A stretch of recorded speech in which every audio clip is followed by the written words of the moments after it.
you're part of Africa and all.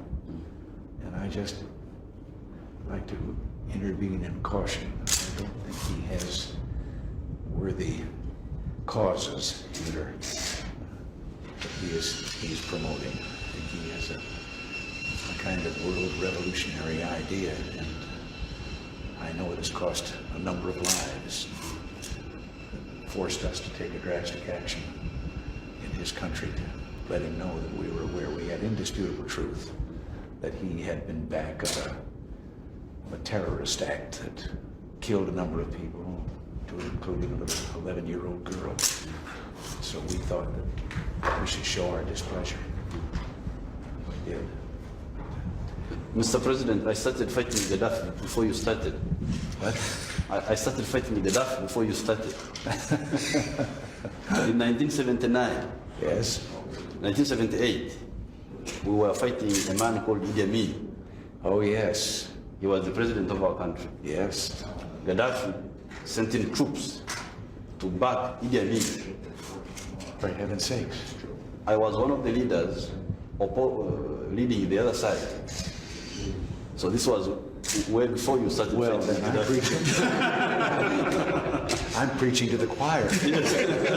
Here. Yes. Well, it's true. I know what you accomplished. Gaddafi what sent you've in done. 4,000 soldiers to fight us in 1978. Isn't that funny? I don't know how that escaped me, and I wasn't aware of it at all.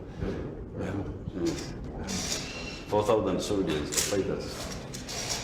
Back in Idi Amin, if you remember Idi Amin. yes. Well, then you don't need any. Oh, I do. Yes, I know very much about him. You don't need any warnings from me about it. No, we don't. Gaddafi. We don't. But the only thing about Gaddafi, why we are working with him, is on just one point. The south-to-south trade. Yes. He's one of the few people willing to do it. Compared, for instance, Saudi Arabia.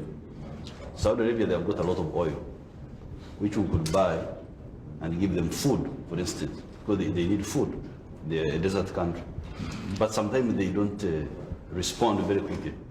But Gaddafi does. If you say, I give you maize, and you give me oil, he responds. So Gaddafi is a wide spectrum.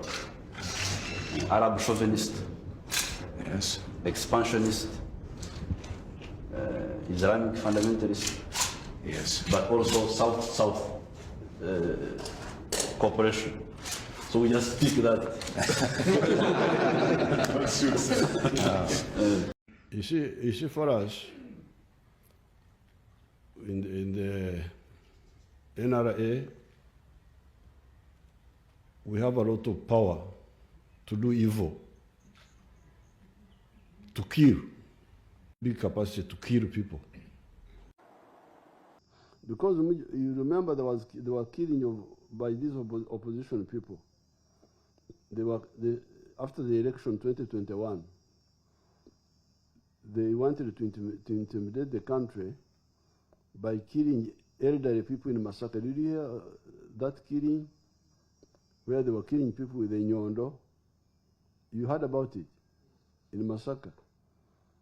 We lost about 28 elderly people there. They come without noise, without a gun, they kill somebody with a nyondo. And they thought they were safe because they were not using a gun, because the gun makes noise. So when you kill somebody with a nyondo, or mtayimbwa, people don't hear. But what they forgot was that they were not flying. They were not coming in helicopters. They were walking. And we were able to get all of them, including the members of parliament. You remember this boy who died, Segirinya, the one who Kawempe, had been arrested with another one because they were found to be talking to the other, to the ones, the killers. The killers are still there. They're in jail. We got all of them. We got all of them, and some were killed. There was one called Chidabarime, was killed. That one, on New Year's Day, one of the New Year's Day, killed people in an area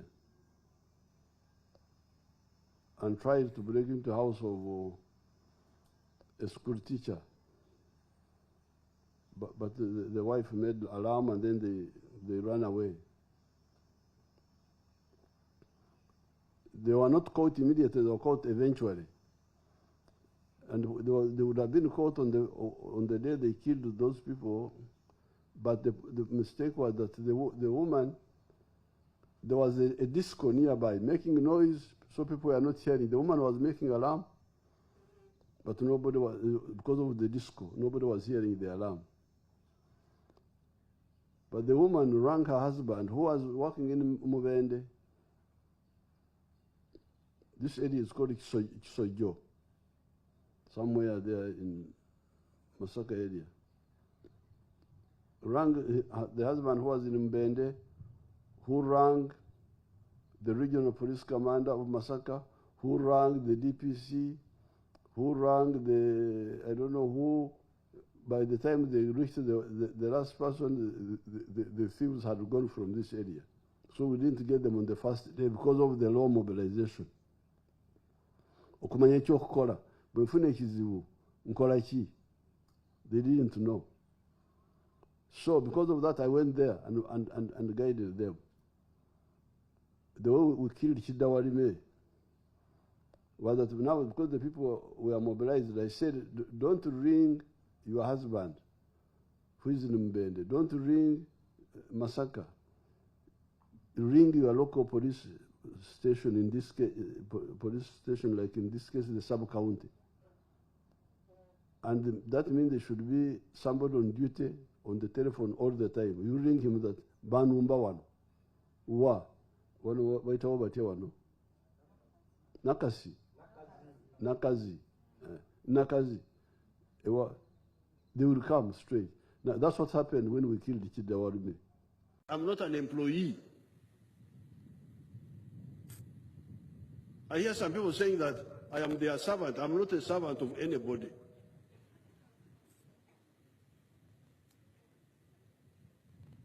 I am a freedom fighter. That's what I do, I don't do it because that I'm your servant. I'm not your servant.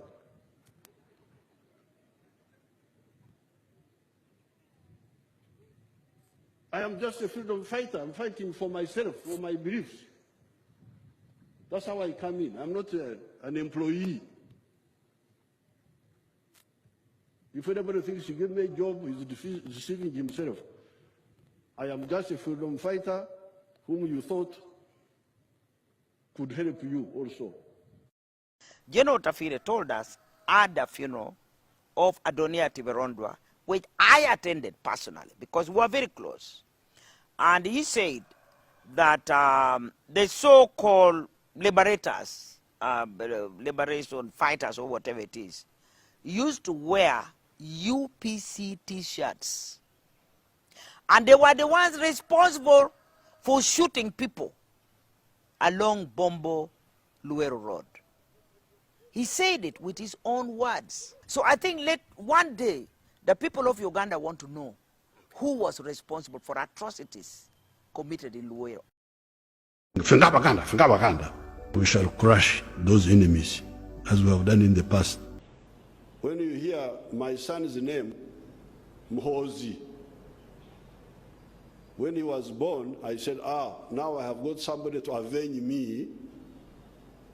That's what his name means. Now that I have got a boy, this is the one who will avenge me in case something wrong is done to me. Mhozi, the clan, was the one revenging on behalf of the offended.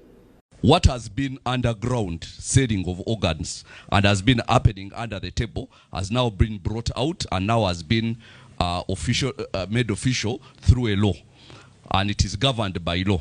But now the law that governs it, everything is conducted by the president. So he's going to be the one in charge through the Minister of Health. Now the Minister of Health comes up with a council for the organ trade. which is appointed by the Minister of Health, which means indirectly appointed by the President. And then these are the ones who determine all organ trade and everything to do with the whole trade of organs.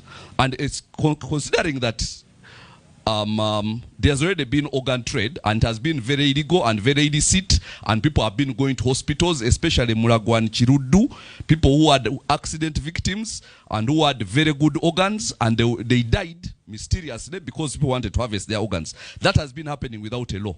Now that is going to be put in a law, and now it will be very difficult for people to go to hospitals and feel safe, especially if you're young and healthy with a functioning kidney, a functioning heart, a functioning pancreas. By the way, some of the things which you can donate include a penis. So if you are gifted by nature, you can you can go and donate your thing to a Chinese money. It's there, by the way. It talks about all the organs, and it includes penile, which is a penis, and the uterus also. One of the things which I found interesting here is subsection 18 of the law, and it says that's the council of the organ donation. It says a member of the council or of the committee of the council is not personally liable for any act or omission done or omitted to be done in good faith in the exercise of functions. In other words, if somebody who is in charge of the organs does something which is not good and claims they did it in good faith, you cannot hold them personally liable. Now, what this does is this. We know that this government has spent all the years trying to make people poor. But now, having made people poor, and we've showed you that in many places, now what they are doing is they are commercializing poverty. Because you wait and see, because they are going to create a list of people who want organs. And the list is going to be put out there. And then, imagine there is a rich person who wants a heart. And there is a poor person who went to hospital because he broke his leg on a boda, but his heart is good, or his kidneys. And then, do you know what the law says? That the doctor is required by law to do the best to save your life. But in case he doesn't save your life, yeah, then we can take your heart and your kidney. Now imagine the ethical dilemma that is going to present for doctors, where you're trying to save a very poor person who got a simple accident from death, but there's somebody willing to pay 250 million shillings for his kidney. And you are the doctor. And maybe you are going to get a good cut of that. And you've been notified, and even the person, as soon as the person came to hospital, now they are only using Mulago, by the way. Mulago is the only hospital they are using for organ transplant for now. But every hospital has the ability to apply, and they can be co-opted into the organ trade. Every hospital, including private ones, they only have to apply, fill out, meet a few conditions, and they also become a part of it. So I'm trying to tell you that somebody comes to a hospital with a small, something that does not affect his organs. He's not sick of an organ disease. Maybe he has an injury or something like that. And the doctor first gets his blood group, tests his whatever compatibility and what, then knows somewhere there is somebody called Odaka who needs a kidney, and he has 300 million which is willing to pay.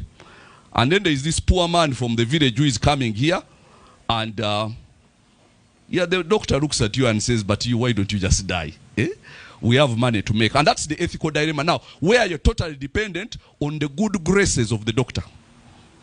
Now, of course, they put things there of you have to go through consent, your relatives have to consent and what, but all those are things which can be done away with, because the council actually has a lot of power over all of this. Now, the ethical dilemma it's going to create, because across the world, do you know that 8 million people across the world are being trafficked for organ trade, especially